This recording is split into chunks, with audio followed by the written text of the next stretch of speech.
Noah stood in front of the new hires at Sierra Corps. 12 bright faces, full of hope, hungry to prove themselves. He didn't give them numbers, didn't walk through org charts or KPI sheets. Instead, he told them a story. His story. Not the revenge part, but the resilience part. Leadership doesn't begin with a title, he said. It begins when no one's watching and you choose to do the right thing anyway. They listened, some nodded, one took notes like her life depended on it. After the session, Noah got an email from Janet Morrison. Subject line, "You were right. Following you to Sierra Corps was the best decision we made. Thank you for keeping us steady when everything else fell apart." He smiled, not out of pride, but peace. That night, Sophia sat across the dinner table, brochures spread between them. "I'm thinking business logistics," she said. "You know, like you." He laughed, softly, not because she was copying him, but because she understood him. "You sure?" he asked. "It's not always fun. Neither is being overlooked." She grinned. "But someone has to do it better." Noah felt something settle in his chest. Not anger, not regret, closure. He wasn't trying to prove Rick wrong anymore. He was simply becoming the man Rick never had the vision to believe in. Some legacies fade, others finally begin. If you've ever been told you're not leadership material, if someone once looked at you and said you're just the support, never the main story, I want you to hear this. They were wrong, and deep down you knew it. You don't need to shout to prove your worth. You don't need to tear anyone down. You just need to keep showing up, keep building, keep learning. Let your work speak until it's loud enough that even your doubters can't ignore it. Rick thought Noah would stay quiet, that he'd fold. That fear would keep him small. But quiet people don't stay small forever. They grow roots, then rise. And sometimes they rise so high that those who look down on them can't even see where they went.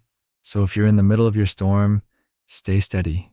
They might not see you yet, but they will, one day. And when they finally look up, when they finally ask how you did it, tell them this: I didn't get revenge by fighting.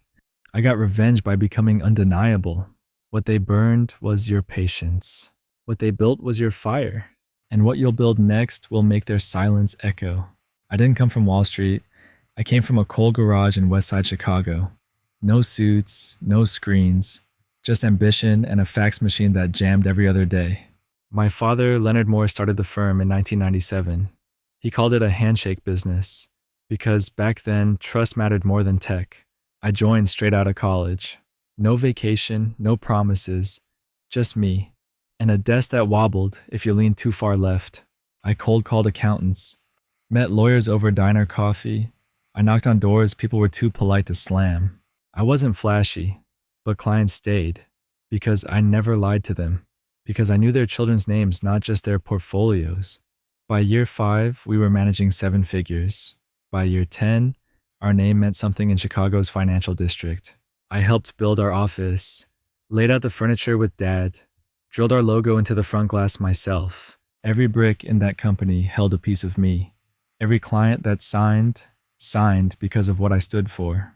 I wasn't just building a firm, I was building a legacy. But legacies, they don't protect you from betrayal. And this is where my story begins. My brother Liam joined the firm 6 years after me. He wore cologne I couldn't pronounce, drove a Tesla before the ink dried on his diploma. He came from Wharton with a vision and a pitch deck. Where I saw risk, Liam saw opportunity. Where I built foundations, he chased disruption. He never met a crypto coin he didn't like. He called municipal bonds boring and long-term clients dinosaurs. He was magnetic, charming, could sell fire in July, but he didn't know the weight of promises, or what it meant to look someone in the eye and say, "I'll protect what you built." Dad used to say we balanced each other, that I was the compass and Liam the engine, but sometimes engines run too fast and forget to check if the road is even built. Liam wanted Moore and Hayes to go next level. I wanted it to last. He saw me as old school, dead weight, a relic of a slower time. I saw him as brilliant, but reckless. He thought I was holding him back. He had ambition, I had loyalty, and one of those is easier to weaponize. We weren't enemies yet, but we were no longer brothers either. The signs were small at first. A missed calendar invite, a strategy meeting I wasn't told about, deals signed without my initials. I chalked it up to oversight. Liam always moved fast, too fast. But then things got deliberate. Clients I'd nurtured for 15 years were suddenly being courted behind my back. He'd pitched them faster returns, new money, next gen wealth. They called me afterward, confused, worried. And I defended him. He's just excited. It's the future of the firm. Even when one deal nearly collapsed, and I had to fly to Seattle overnight to calm the client, I never told Dad. I covered for him. Because deep down, I wanted to believe he was just growing, that we'd find balance again. That blood still mattered more than board seats. But cracks, they don't stay small forever. They spread quietly, like rot beneath polished wood. And one day you walk in, and the floor gives out beneath you. That day was coming. I just didn't know. Liam was holding the hammer. It's time I stepped away. That's what Dad said, calm, simple, final. I remember the air shifting, like the walls had leaned in to listen. He'd built the firm with grit and grace. Clients loved him. Employees trusted him. He was more and Hayes. And now he was handing it over to both of us, he said. You'll run it together, like I always hoped. Liam smiled, too quickly. I nodded, too slowly. That night, Liam clinked his glass with mine. Here's to the new era. But something in his eyes felt like a closing door. By Monday, he'd called a vision session, without telling me. By Wednesday, he brought in advisors, wearing Italian suits and quoting market disruption like scripture. By Friday, my name was already missing from 2 internal memos. Dad thought he was passing on a legacy. What he gave us was a match and a pile of dry timber. Liam wasn't waiting to lead. He already believed he was in charge. And me, I was still playing by the old rules. In a game Liam had already rewritten. They didn't shake my hand. 3 suits from New York. Perfect ties. Names I'd never seen in our org chart. Liam introduced them as strategic partners. Said they were here to help scale our future. They talked fast. Used phrases like aggressive acceleration, market disruption, liquidity at velocity. No one mentioned risk. No one asked about client relationships. No one looked at me. In that moment, I felt like a guest at my own boardroom table. Liam laid out a new roadmap. Crypto portfolios. Private equity jumps. Short-term wins with long-term costs. I raised concerns. Cautiously. Respectfully. They smiled, dismissively. We value your conservatism, Ethan. It's what built the base. But this is expansion. Base. Like foundation. Like something you stand on, then leave behind. I walked out of that meeting with a knot in my chest. Not from anger, but from knowing. The company we'd built was being handed to strangers. People who didn't know our clients' names. Didn't care to learn. They weren't here to help us grow. They were here to take what we built and turn it into something we wouldn't recognize. At first it was subtle. Meetings were rescheduled without me. Documents I used to sign now arrived already stamped. Liam said it was just streamlining. Said I'd be looped in later. Later never came. My assistant was reassigned. Company restructure, they said. The investment committee I chaired for 12 years folded into a new agile team, led by someone I didn't hire, didn't trust, didn't even know. Emails skipped me. Decisions bypassed me. My office, once central, was suddenly moved 2 floors down for renovations. Colleagues I mentored stopped making eye contact. Whispers paused when I entered rooms. Even the interns looked at me like I was fading. I wasn't fired, I wasn't demoted, but I was no longer in. Liam had done something brilliant. Cold. Surgical. He was removing me without ever having to say the words. And worst of all, it was working. I began doubting myself, whether I was still useful, whether maybe he was right. But deep inside, a voice kept whispering, "You're not being paranoid. You're being prepared." The email came at 6:47 a.m., subject quick alignment meeting. I knew. From the moment I saw it, I knew. Still, I put on the same navy suit, same leather shoes I wore when I signed our first $1 million client, and walked in like I still belonged. Liam was at the head of the table, Dad's old seat, occupied without permission, but with confidence. 2 men in suits flanked him. Atlas Ventures, the vultures. Liam didn't waste time. "Ethan, we need to discuss your role going forward." "Not our direction, your role." He smiled, like he was doing me a favor. He said the firm was evolving, that legacy positions needed to be redefined, that the board agrees a title change would create better agility. There was no board, just signatures already collected, and a goodbye dressed in corporate grammar. I didn't argue, didn't plead. I stood, extended my hand. I understand. Growth requires change.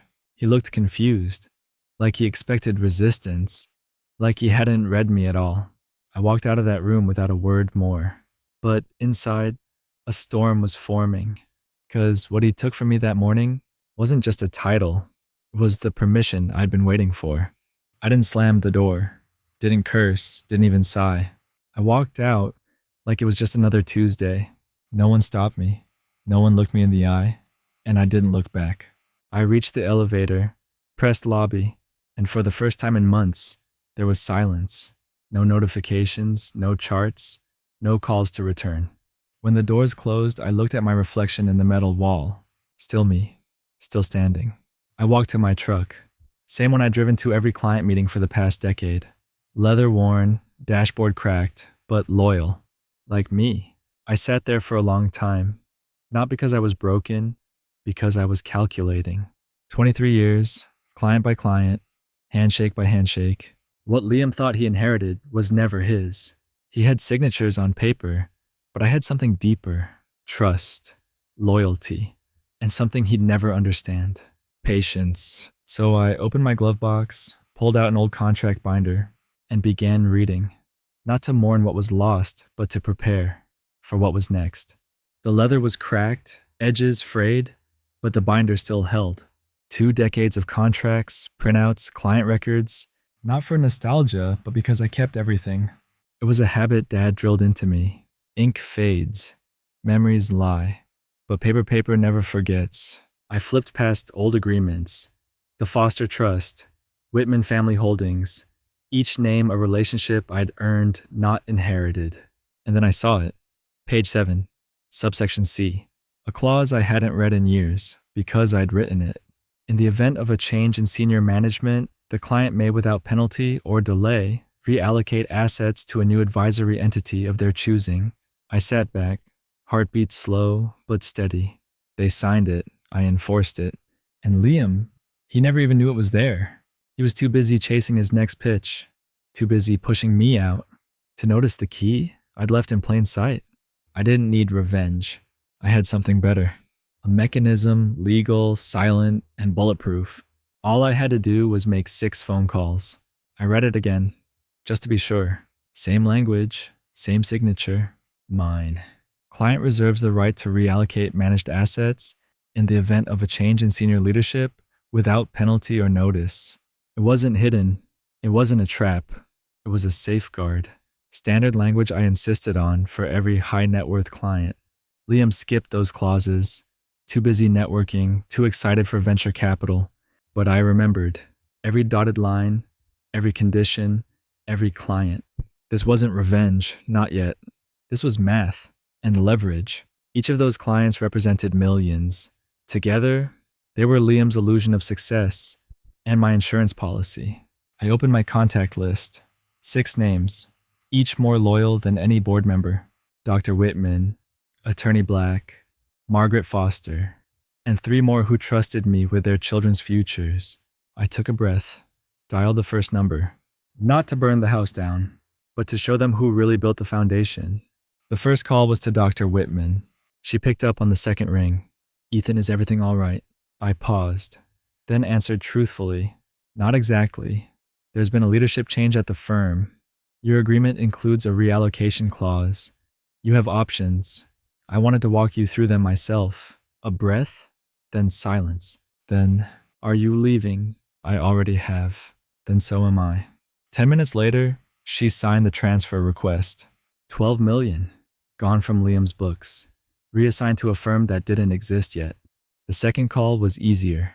Attorney Harrison Black already knew. Been watching from a distance, he said. Didn't like the new tone. You say when I'll move the trust. $15 million. Reassigned in under an hour. I didn't pitch, didn't plead. I simply reminded them who I was, what I stood for, and what Liam had forgotten. Trust isn't built in boardrooms. It's built over years, over silence kept, over promises kept. By sundown, I'd made 6 calls, secured commitments for $87 million in assets, Not bad for a Friday afternoon. No press release, no announcement, no fireworks. Just 6 sets of documents. Signed, timestamped, bulletproof.